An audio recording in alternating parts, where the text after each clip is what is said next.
On Christmas Eve of 2009, while Santa was out delivering presents, Gilbert Arenas found himself staring down the barrel of a gun held by his teammate Javaris Crittenton. You are probably familiar with this incident if you are a fan of the NBA, but let's take a closer look at how this incident transpired. Gilbert Arenas and Javaris Crittenton were teammates with each other on the impoverished Washington Wizards. Gilbert Arenas was in the middle of his ninth season and was looking to potentially make his fourth All-Star team.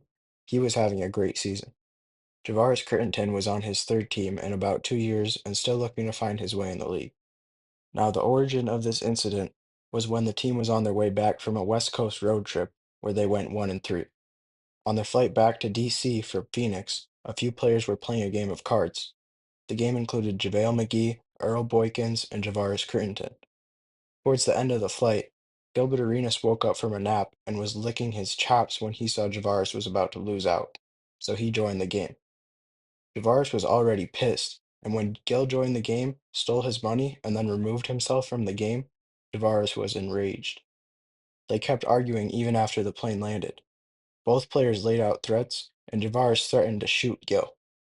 Gil wanted to call out Javaris's bluff, so at the Wizards' next practice, he set out four unloaded guns in the locker room. When he met Javaris in the locker room, he told him to pick one and shoot him, but Javaris said no and instead pulled out his own gun.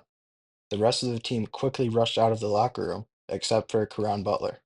He stayed and defused the situation. He allegedly spoke to Javaris and coaxed him to put the gun down by reminding him of the consequences he would face if he pulled the trigger.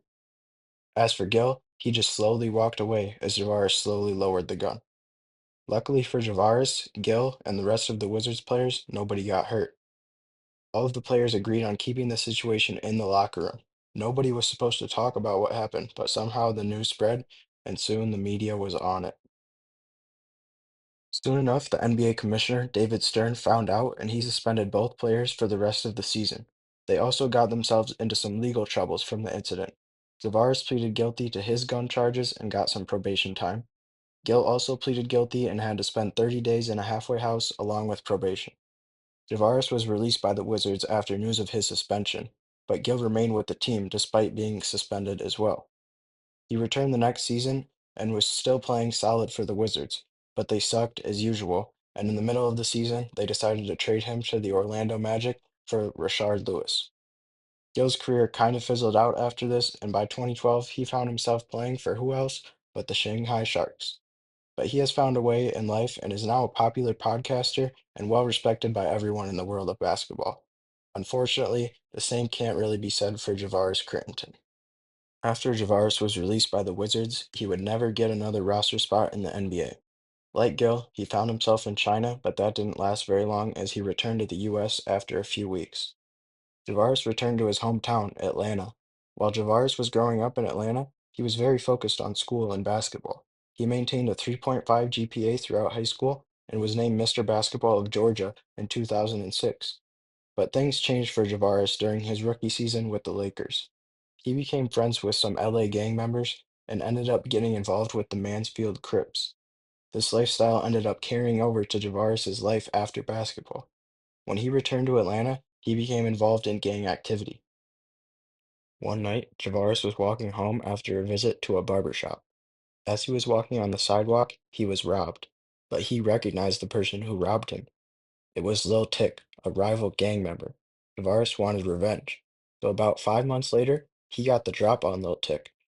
Javaris pulled up on Lil Tick, and unlike the locker room incident, he pulled the trigger. Sadly, Javaris's bad shooting skills were prevalent both on the court and in the streets.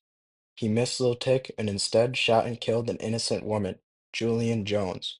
A few days later, Javaris was arrested by the FBI in LA and transported back to Atlanta. He wouldn't go to trial for the murder until 2015, but in those 4 years, there was a substantial amount of evidence piled up against him.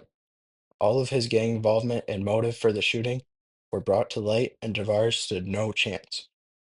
So, he pled guilty and was sentenced to only 23 years in prison. But Javaris was released in 2023 after serving only 8 years. Lil Tech better be on the lookout, man.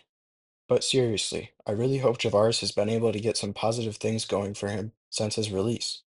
And as for both Gil and Javaris, their story should be heard by all young NBA players to better understand the consequences of poor decision making. It always hurts to see such talented people ruin their own careers.